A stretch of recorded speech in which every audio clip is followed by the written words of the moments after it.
magsa-survey lang po. So, pinaikot-ikot tayo ng Senado.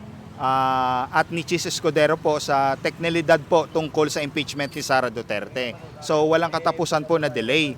So, sa palagay mo tayo, pinoproteksyonan kaya nila si Sara Duterte para hindi po, okay, malaman ng katotohanan ng taong bayan? Oo, malamang sinusuportahan. Kasi laging delay nga. Opo. Tsaka paputol-putol. Hindi malaman kung tutuloy o hindi. Kaya kinakampihan malamang. Pabor sila para kay Sara. Pero sa inyo tay, dapat na malitis. Oo, dapat. Para malaman kung talaga nagnakaw siya. Oo. Sasabihin lang naman niya naman kung totoo, kung nagnakaw siya o hindi. Oo. Para malaman ng taong bayan di ba? Ayun lang naman Hindi malaman kung saan niya dinala yung pera, di ba? Dapat yun, wala siyang ginawa, aminin niya na agad. Kasi tinatago niya pa Diba? Pinaikot niya nga lang talaga tao. Kawawa tayong mga tao. Kasi yung pondo na. Okay, pondo lang oo.